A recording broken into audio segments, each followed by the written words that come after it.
2:00. So we'll just go ahead and bring her on. It's Savage time, as per usual. What's up, Gillian? How you doing? What's up? How are you today? I'm good. I'm trying to channel my inner Dave when I introduce people, and it's just not the same. I'm just not Dave. Yeah, no, he's got something special when it comes to those intros. Some of them are a little off the wall, but they always get the job done. Always hit. What is new this week in the world of Gillian Robertson? I wish I could tell you something. I don't have anything. I wish I had fight news. That's all. Still just sitting here waiting. I've gotten a possible date, no opponent's name. They've thrown like that they're looking for me on a certain date. So fingers crossed that everything comes through on that. But yeah, so I'm just sitting here waiting. A lot of waiting. I feel that. I'm waiting. Grant's waiting. You're waiting. We're all waiting. They've offered Grant dates too, but no people. So that seems to be, don't feel bad. I think it's everybody right now. There's actually not a single, correct me if I'm wrong, but I'm quite sure that there is not a single booked fight in the top 15 for 155. Oh yeah, I saw that like a meme about that the other day. Like, doesn't have an opponent. Nobody has opponents. The most stacked division in the UFC for men, and nobody's matched in the top 15. Like, what are we doing here? That begs the question too. Why can't Grant get a fight if nobody else is booked either? What are we doing, guys?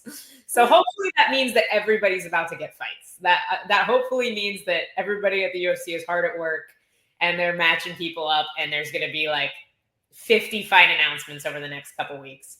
I think there's a lot in the works. I'm hopeful. So you got to say everyone's name wrong if you want to channel your energy. That's true. I gotta mix up some syllables here, but yeah, I'm hopeful that everybody will have fight news soon, including myself.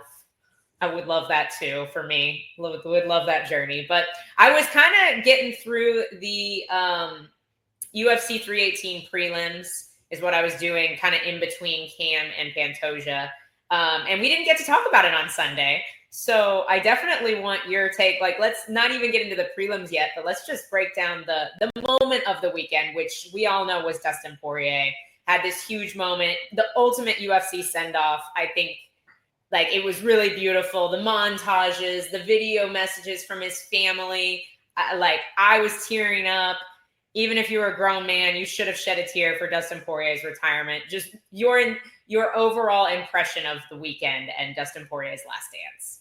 I think it's more deserved than anybody else. You know, he his quote, paid in full. It has 100%. He puts in so much hard work, time, years, brain cells of like just these wars that he's down to have that have been amazing. Like, every time Dustin is on a card, you know it's gonna be a banger of a fight. You know it's gonna be a great card. So it's just it's like, it is a sad moment to see. I literally, it doesn't matter what fighter it is. The second they take their gloves off, I always get tears in my eyes, because I can only imagine that moment for myself, and that changing of that.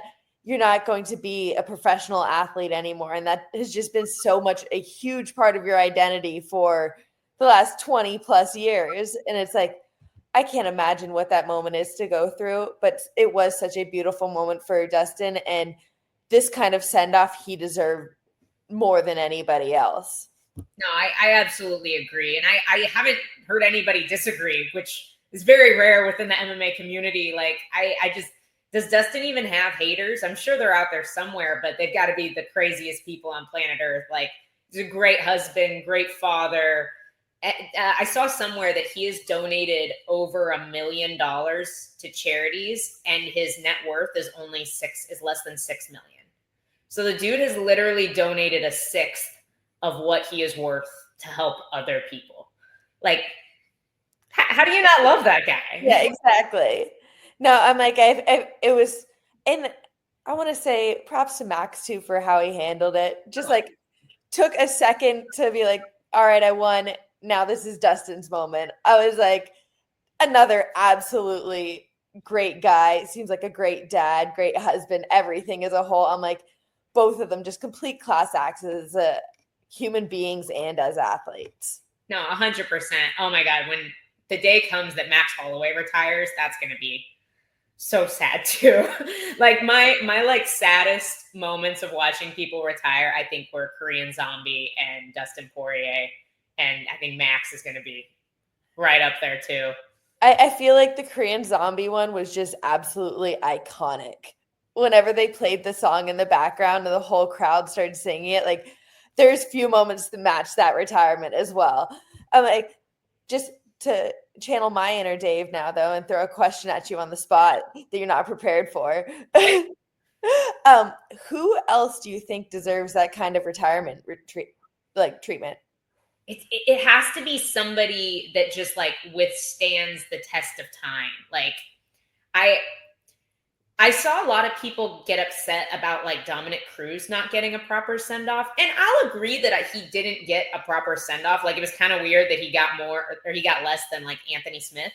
But I don't think that Dominic Cruz deserves, I don't want to say deserves, because I love Dominic Cruz. I'm a big fan of him, but I don't know that he reached, even though he was a champion, I don't know that he reached that level of like just immortalization in the MMA community that guys like Max and Dustin have. I feel like absolutely Max Holloway deserves that kind of retirement. Izzy is a good example of that. I feel like, but it's so weird too, because I feel like he's lost so much attention. Like people just don't pay attention to Izzy anymore. And it's kind of sad. I feel like the same thing kind of happened to like Usman, where Usman just got like written off as soon as he lost the belt, even though he was so dominant for so long. I feel like we see that happen to so many great fighters. And in the moment, we think like, oh, these guys are going to withstand the test of time. And then they just don't. I think it takes such a special fighter to, even when Dustin has lost, it's never devalued his legacy.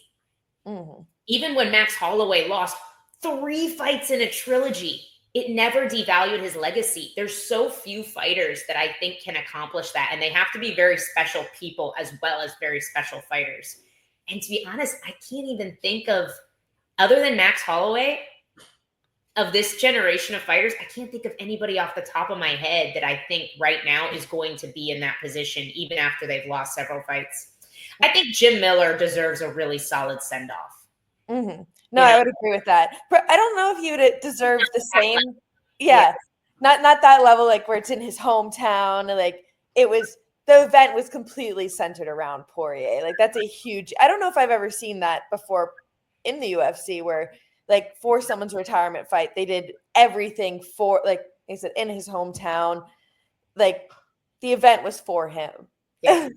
This is true. Like, I do think Dominic Cruz would have had a better send-off had he been able to fight. I 100% agree. And I do think they were trying to do that for him for that retirement fight. But I honestly don't know if it would have been, like you said, quite as built out as Poirier's was. And I fully expect them, if they do not do a pay-per-view in Honolulu, Hawaii, for Max Holloway, I will be disappointed because that's absolutely what they should do. And somebody brought up Pereira in the comment section. If he stays a really long time, sure. But I think the issue is Pereira came to the UFC pretty late because he had such a long kickboxing career. Like he's not a spring chicken. I think the reason why we have such an attachment to this generation of fighters with Max Holloway, Dustin Poirier was in the WEC. We've been watching him fight since he was a kid, practically. Max Holloway, the same. Like, he got into the UFC so young. These guys have given decades to this sport. And it's so different because now people don't fight as long now. They didn't get in as early then, as they did then. And so I think we may lose this.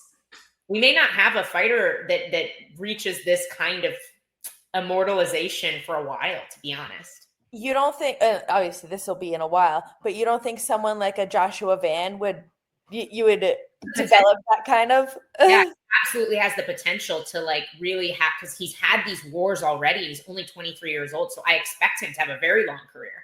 But I think that's almost a rarity now for somebody to get in that young and to be ready.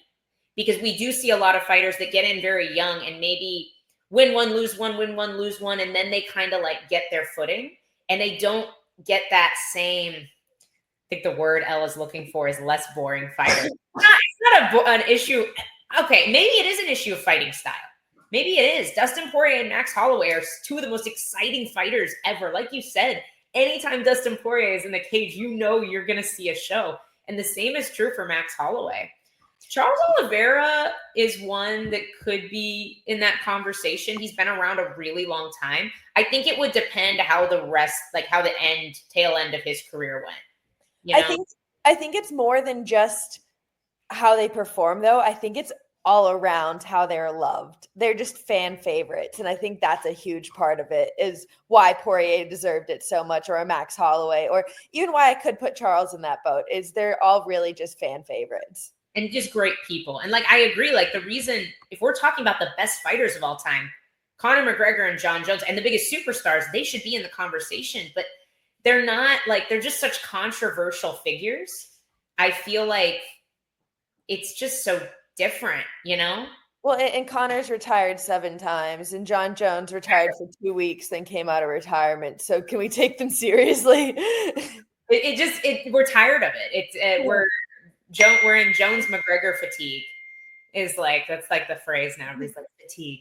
We're just over it, you know, as the fan base. And like the fact that the fan base put together a very large petition to strip the greatest MMA fighter of all time of his belt shows just how tired of it all the fans are. I think Amanda got a pretty awesome send-off, right? It wasn't Dustin Poirier level, but they did do like a lot for her. I feel like in that moment, they did like a really cool video and stuff like that. And they did some. Did she get a Hall of Fame induction? She did, but it wasn't in that moment. It was at a later date. Maybe I'm combining those two moments in my brain. But I know they did like a pretty big thing for, maybe it was at the Hall of Fame induction when they did that. But I know they did do something for her. And yeah, if she came back, won her belt back, I do think that's a crazy one. It's not going to happen. But I'm just like, how many times do you deserve the retirement thing? Because like I just said with the Conor and Jon, Amanda's on a pedestal to me more than any fighter in the world. But I'm like, she's already had her moment in her retirement. I get it. She's coming back out, but we don't need to do it more than once, I don't think. I think that's fair. Yeah. And I also think it has to do with the division. Women's bantamweight is not the deepest division. It never was. Women's 145 couldn't even have rankings because they had so few fighters. And so it's like, I think it also has to do with the divisions Max Holloway and the people that Dustin Poirier and Max Holloway fought. If you look at just the lineup of Dustin's career, it's both of their resumes. Both of them. Yeah. Max Holloway's debut was against Dustin Poirier in the UFC. Like they both just, the resume is outstanding. And they, like you said, like they're just good all around people. CM Punk deserved a grand retirement. Gotta throw what is it? Forgetting his name now. The guy that CM Punk beat, Mike something. I'm completely blanking, but we got to throw him in there too. Exactly. Yeah, the tall, like black dude. What's his name? That has one win by eye poke. Oh my gosh. Or no, he beat CM Punk. They brought him in to lose to CM Punk, and that didn't even work out. Maybe Robert Whittaker in Australia. I could, if they did like a big Aussie card or a Volk in Australia, I could see that one. Volk deserves a great send off when he reaches that point. Yeah, Mike Johnson. Thank you. Johnson, yeah. That guy deserves a great send off. Volk obviously does, and I think he'll get that moment. And I expect him to keep fighting for a while. And I feel like when he's ready to retire, especially if he still has the belt, like that's going to be pretty iconic too. You know, like lost the belt, won it back, defended it several times before and after. If he manages to do that. And then to top it off, like all the epic fights with Max Holloway, I feel like Volk deserves that 100%. That might be, other than Max and Volk, might be my only, like, maybe Whitaker might be my only. But I feel like I love Whitaker. I'm a huge Robert Whitaker fan. I just don't know, is he as big and beloved as Dustin and Max? He's not in that same boat as them for me. I don't know that he is. It takes a really special fighter and a really special human being. So I was really sad to see him retire, but I know like you can just tell like it's time for him. He wants to be home with his daughter, and there's nothing more. The best that ever belt. Yeah, like, oh, that was so cute. The BD. Yeah. But yeah, it's just heartwarming, you know. And Valentina, yeah. Yeah. She's really fight these guys, but it's different. We're not fighters. Yeah, she's just not a fan favorite the way that those boys are. Like we're talking about every time you tune, like anytime this person's on a card, you're like, I cannot wait to see this fight. Like, when was the last time we said that about a Valentina fight? I'm like, on the women's side, the girl, she's already retired, but what sticks out to me, I'm like, Joanna would deserve something like that. No, Joanna, and I feel like Joanna had a pretty solid send-off too. And she had her Hall of Fame induction and whatnot. Like, but yeah, that's different. Like, I feel like different styles, you know? Maybe it is an issue of fighting style. Maybe that's what it is. I feel like it's we saw Joanna. She always came out, had these amazing fights with Jessica Andrade. I feel like their was it their first or second fight? I think it's their second fight. It's one of my favorite fights to watch. There's a point where Jessica Andrade throws a low kick. Joanna literally jumps over it, and while both feet are still in the air, kicks Jessica Andrade in the face. And I'm like, that was the coolest thing I've ever seen. Like, she had this aura about her, you know. And she's a fantastic human being too. So I feel like, yeah, maybe she's in that conversation, but it's rare. It's so rare. So, but we've spent way too long talking about this. It's been like 15 minutes we've been on this subject. We should definitely go back to UFC 318. We talked about Dustin. We talked about the moment. To be honest with you, main card, it delivered. It delivered, but these prelims were just killer. Early prelims. Oh my God. I think it was like 5 or 6 in a row, all finishes, like fast fights. Carly Judice started off the card looking absolutely phenomenal. I'm so impressed with her range control. Like, the sharpness in her striking. Oh, yeah, and you could see that Cavallari was trying to close the distance a lot, very fast on her. And she was just able to keep her out of range, handle her takedowns. And I feel like that was a good approach for someone like Judice. Try to like make it ugly, close the distance, you know, try to get that fight so it's not at her range. But Carly was ready for everything. And like you said, just keeps her at the end of her punches just perfectly every time. She's just so sharp. Like, so sharp with everything. And I feel like that's what makes it crispy, right? But with that, like, I love that the style that has kind of come out of Lafayette, Louisiana. You know, we love Dustin Poirier. We love how he fights, and I feel like she also has this sort of reckless abandon for the way she fights, and it got her in trouble in her first 2 UFC fights. She took a couple close losses, and I feel like that, like, she just seemed so much more calculated. Like, she's finding her flow, and she only has 6 professional fights now. So she's finding her flow, and she's really starting to be a lot sharper with it. And I really enjoy watching her. But, go ahead. No, I was just going to say, she's become between her last fight and this one, I guess is when I really started to notice her. And obviously she doesn't have a lot of fights in general, but I'm like, she really is something special. And I feel like we're going to see her come up quick in the 125 division. Yeah, no, I 100% agree. I'm really excited to see who they give her next. Do you have a matchup for her in mind? I don't know. I think she might deserve somebody maybe like ranked, but not like 15, you know? She's coming off of 2 knockouts now. I wouldn't mind seeing her. I'm not sure how the divisions are lined up, but I'm like somebody who's like between 10 and 15, lower on the rankings. Right. Well, I would if my thing decided to pull up, but I keep seeing this take. I didn't think Dustin versus Max was fight of the night. I didn't think Vettori versus Allen was fight of the night. I didn't think so either. I thought it should have been D-Rod and Kevin Holland. I think everybody was in that boat. The D-Rod and Kevin Holland was easily the most exciting fight. Dustin and Max, I would have given second most. I think they're next to that second round was the best round of the card. I will say that. And then I'm like, how did Vettori and Allen end up getting it? It was definitely Vettori's just like willingness to swing and just not give a darn. Like I can understand that. But oh yeah, this fight was good too. Francisco Prado's fight was a really good fight too. But it's I don't know. I feel like I would have given it to Dustin and Max over Brendan and Marvin, but not. I think Kevin Holland and D-Rod got screwed here. I think that was the most exciting fight personally. Oh yeah, just an absolute war from start to finish from both guys. Yeah, and it was just chaotic.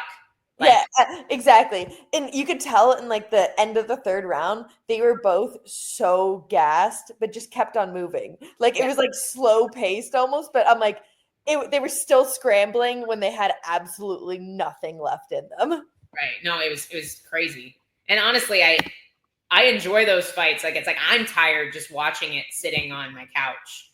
So I know you guys are tired, but okay, I think it's finally working. Maybe I can pull up the flyweight rankings. No, I cannot because I somehow have no signal. But our stream is working. I don't know how that works. But anywho, yeah, let's continue down the card. So I'm super pumped about Ryan Spann at heavyweight. I'm never pumped about heavyweight. You know this. That it never happens for me. But I feel like Ryan Spann is what the heavyweight division needs. Like there are not a lot of good grapplers at heavyweight, and I feel like just this is a great place for him to be. 205, he's kind of been up and down, but if he can take everybody down at heavyweight, he might be the man to beat Tom Aspinall. I'm not looking at a win over Lucas Brescu, I think is like 9-7 overall, and going, Ryan Spann's the guy. But I am definitely excited to see him at heavyweight, where I feel like big guys that are long and have great grappling tend to do really well. Oh yeah, no, I think we've seen it a lot from Walter Walker, his last couple of fights. I'm like, he's made it almost look effortless when he's taking these guys to ground. Again, Ryan Spann, I feel like there's a reason why Derek Lewis just gets up in his fights. It's because typically heavyweights aren't great at just controlling people on the ground. I don't think you can physically. Like, how do you throw hooks on somebody that's that wide?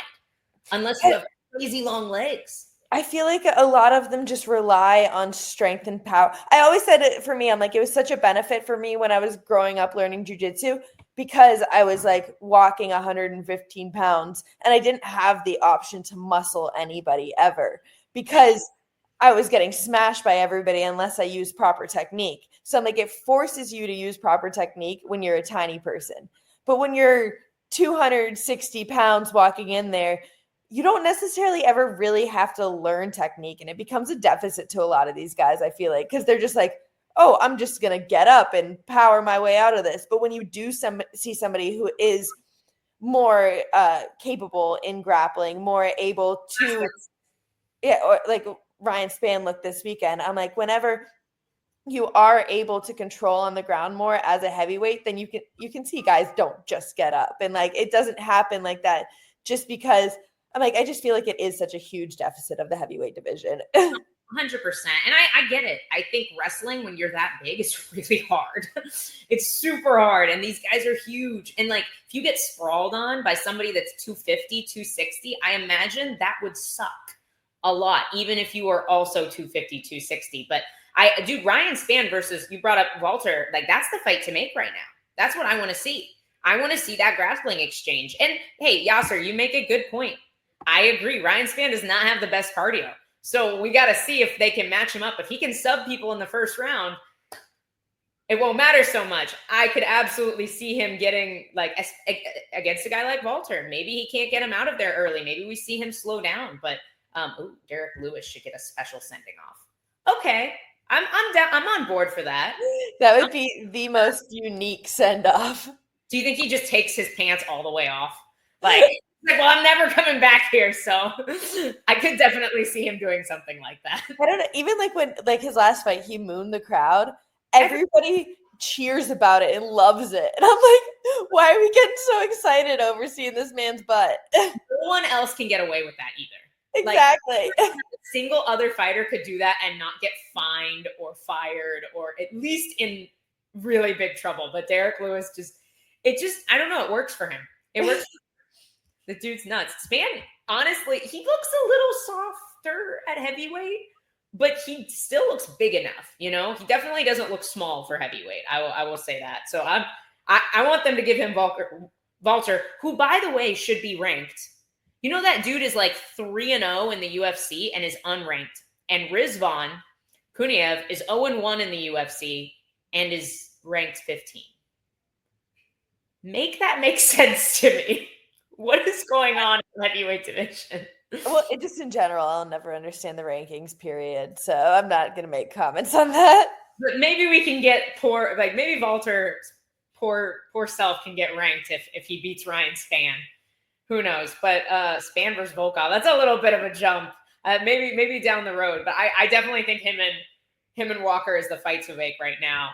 That's what I want to see next. But I was happy to see Jimmy Crute back. I really like him. I always was a fan of his. I always felt like he kind of got like, I thought he had some really good momentum going, and then he got hurt in the Anthony Smith fight, which, by the way, still took Anthony Smith down on like literally one leg like 3 times, even with his like nerve totally shut off in his ankle. So I was always a fan of Jimmy Crute. I feel like I like his style. You know, I love the grapplers. So no complaints here on that. But I'm excited to see him back. I feel like he kind of halfway retired too, and he's still young in his career and still really talented. So, and Prochnio, I feel like he's not a scrub. So it was a great win for him, and I'm interested to see who they give him next at 205 as well.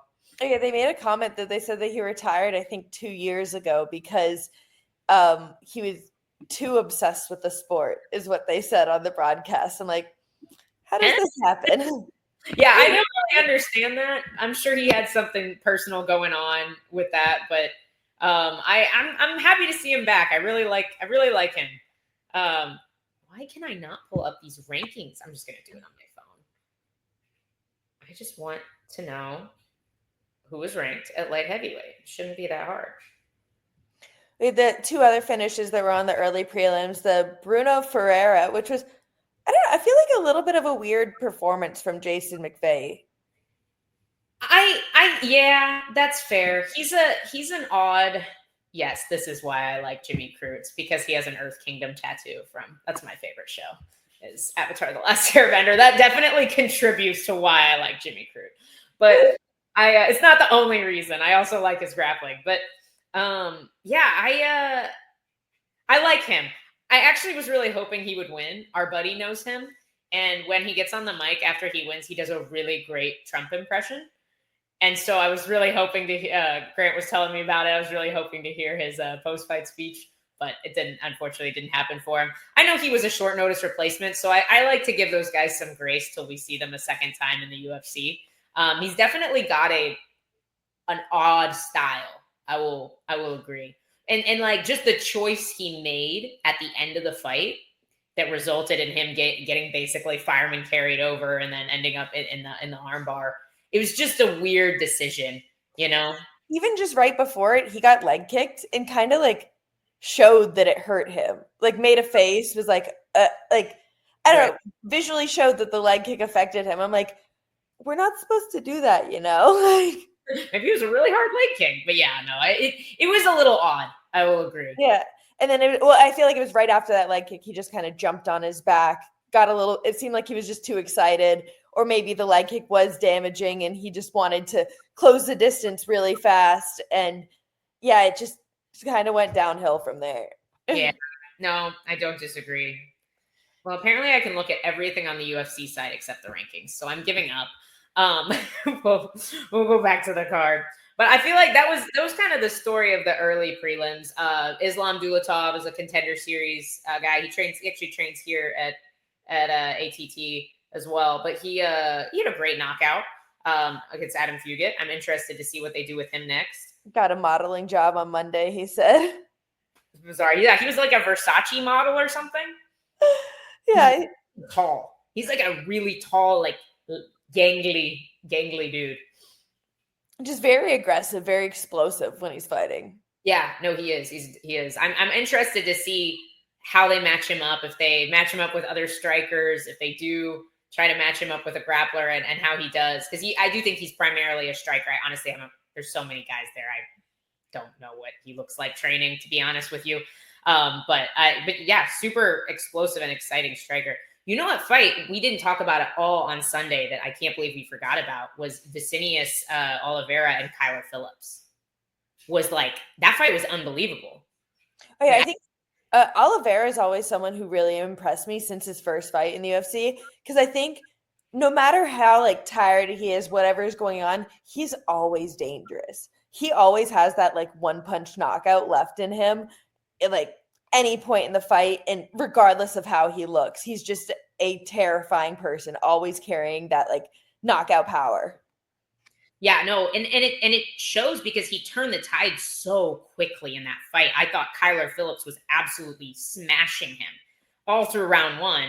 And then it just, like, this is honestly a great assessment. Like, it was almost like a switch just flipped in Vicinius Oliveira. He's like, no, I'm not losing this fight. And he just, like, exploded. And once he hurt Kyler Phillips, like, I just don't think Phillips ever really fully recovered from getting hurt there. And I'm shocked he survived the round. Like, I was just impressed that Kyler Phillips survived the round. I do think very highly of Phillips too. So I feel like this was for me, I thought Vinicius, I would say his name wrong, it's Vinicius. I feel like he was almost getting a little exposed at the beginning of this fight. And then he just showed that he can hurt you at any point. So you're doing great channeling the inner Dave there. Vinicius. No, he would have said something way more off the bat. He would have given him a whole new last name. No, that fight was super exciting. Prado and I'm going to butcher this guy's name too, Nikolai Veretennikov. I think you did good there. Yeah, right. That was an exciting fight too. I would really like to see Francisco. I don't know. I haven't talked to him personally. I've seen him around the gym. Obviously, he's a very nice kid. I would really like to see him go back down to 155. I feel like he's maybe he's an in-betweener. He just doesn't seem quite big enough for 170 to me. And there's a couple times in the fight where he almost got like big brothered. Like there were a couple takedowns where it's like he looked like he was doing the right things to defend. And then he just kind of like, oh, no, I just got outsized a little bit here, you know? No, I agree with you 100% on that. I'm like, I think that he is a 55er. I don't know if I don't know. I feel like a lot of people don't know what's available to you being a UFC fighter. I'm like, we have a full team of dietitians that we can work with. And yeah, I feel like a lot of people really neglect to reach out to them, neglect to utilize all the tools we have. And as a fight, like can claim I have been that fighter myself of I have never known what I was doing cutting weight. I've cut weight in the most unhealthiest ways, and it's all 100% bro science. So you hear from like your training partners, your coach, whatever, just some dumb things that when I'm talking to my nutritionist now, she's like, oh, you're killing yourself when you're doing that. Or, there's so many terrible things that we do as fighters because that's what we've heard over the years. That's what I don't know, your coach tells you, or like what is law because of bro science, essentially. But in real life, I'm like, a lot of people don't really know how to cut weight. And it's like, maybe he just needs to take a different approach, maybe talk with a professional and because I don't think he's a 170. I think he needs to just dial some things down and see how he would fit back in at 155. Yeah, I think he'd do really well. I think he's developed his game a lot more. We saw the grappling. The grappling looked great.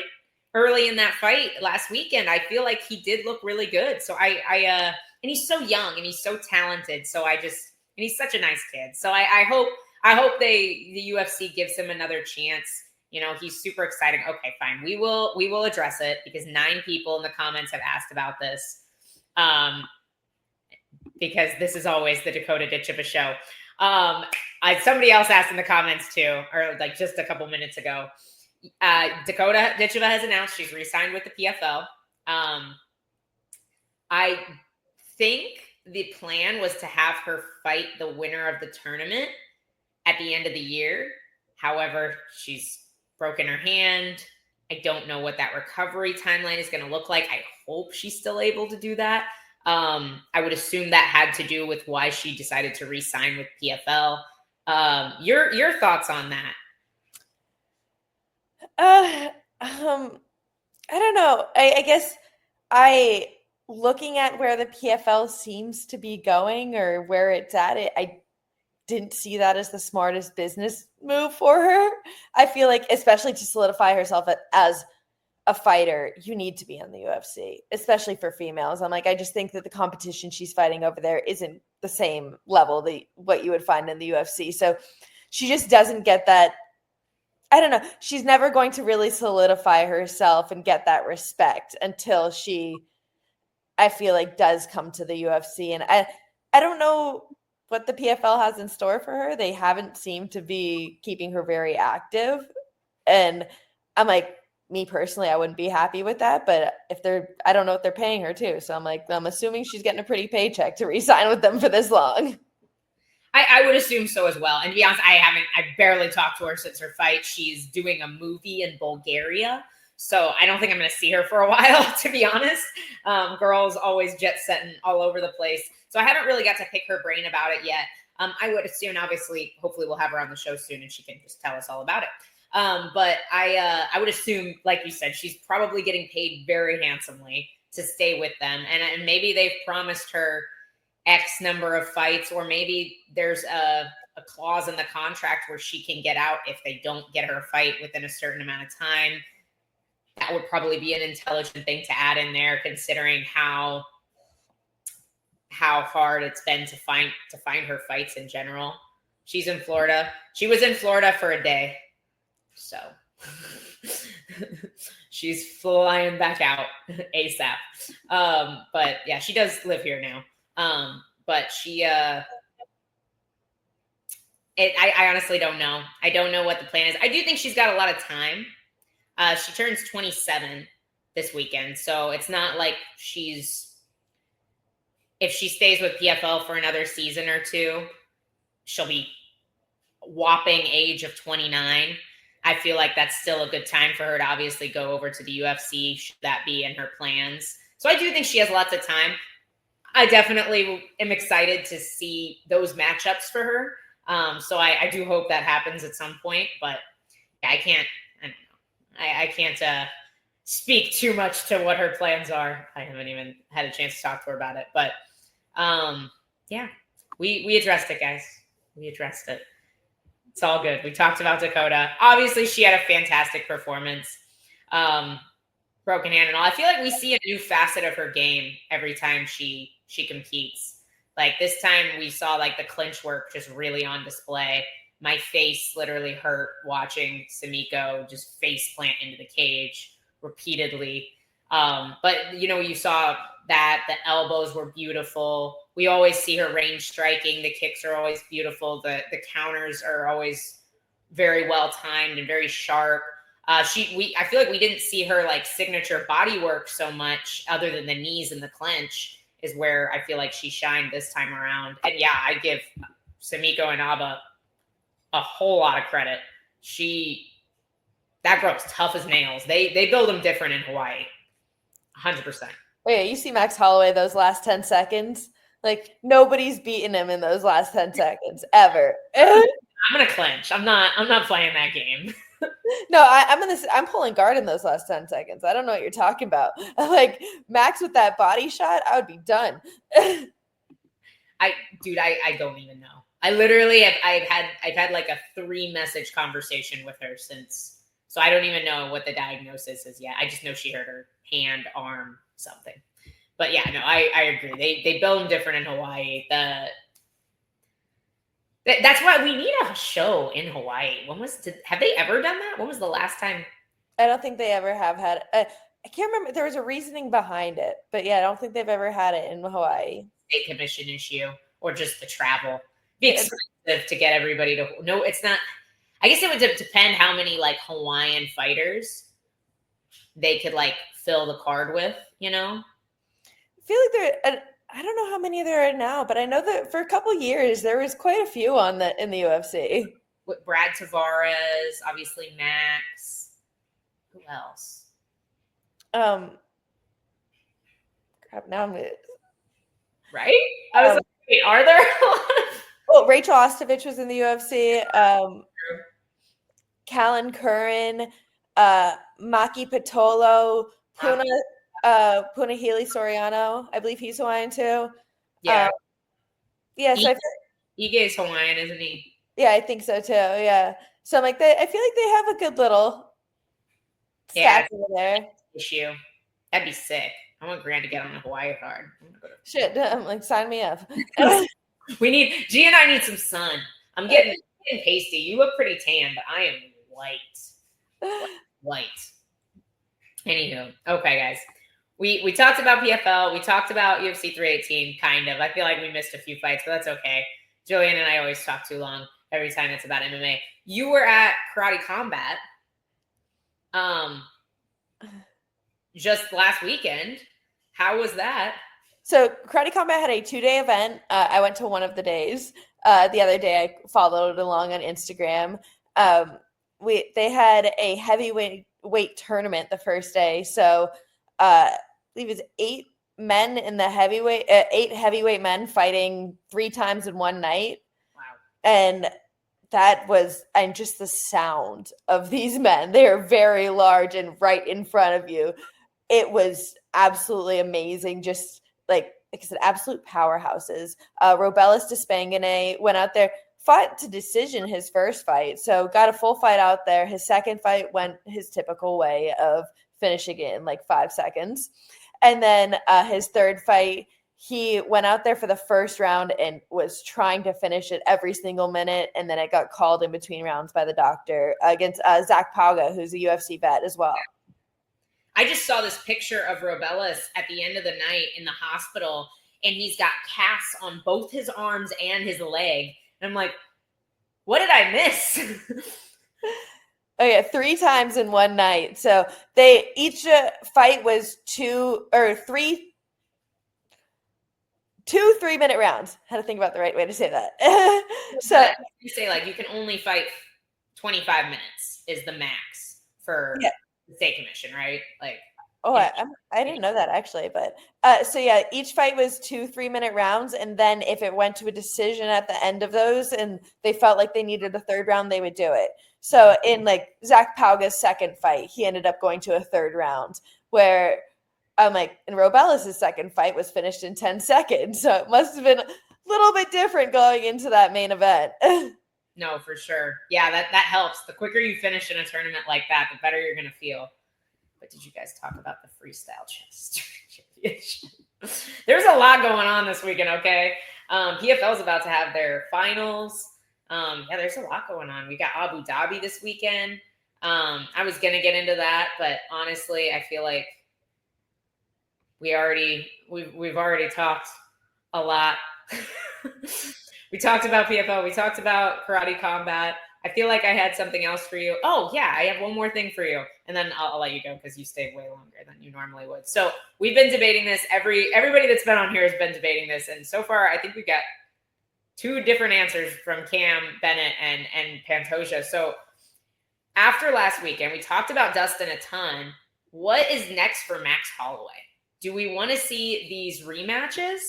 Do we want to see him fight Arman? I feel like everybody's saying that there's not a real number 1 contender, even though it should be Arman, but he's grounded right now by the UFC because they're mad at him. So we don't think that fight's going to happen for a title shot right away. What's your thoughts on this whole top division? Maybe the Oliveira one? For like a contender fight? We also Pantoja brought up Gaethje as well.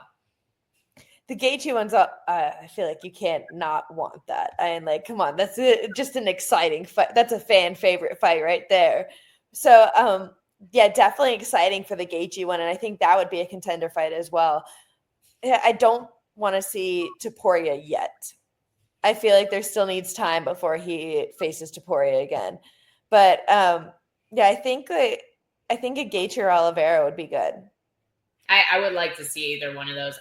I think the fight you make is Arman and Ilya. It's the right thing to do for the division. It's the right thing to do just in general. And UFC do the right thing. Do the right thing, guys. I know you're mad at him, but it's the fight I want to see. I want to see Ilya fight a guy that can wrestle like that for 25 minutes. I want to see what happens, you know?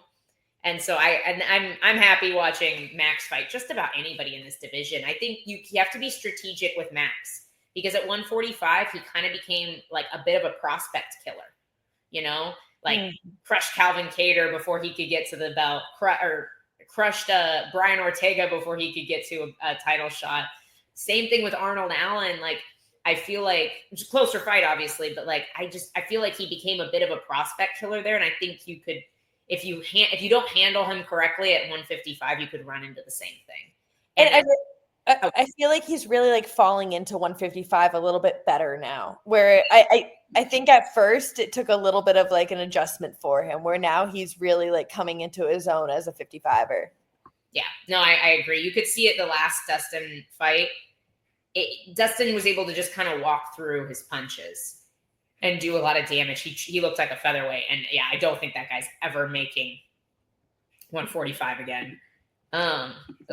Love to hear that. Dana's, we're both trying to click the comments. You go. Dana's announcing some fights on IG later. I'm happy. I want something at lightweight. Just anything lightweight. Grant Dustin and Gillian Robertson fight announcements is what's coming. About right now. That's what we want to hear. Insider info. Yeah, we don't have any insider info. I wish. They don't tell me anything. I know. Gamrot doesn't have a fight. I don't think Moicano has a fight. Like, none of these lightweights have fights. So I just want to see somebody get matched up in the top 15 at lightweight. That's what I want to see. So or in strawweight. Strawweight works too. You know?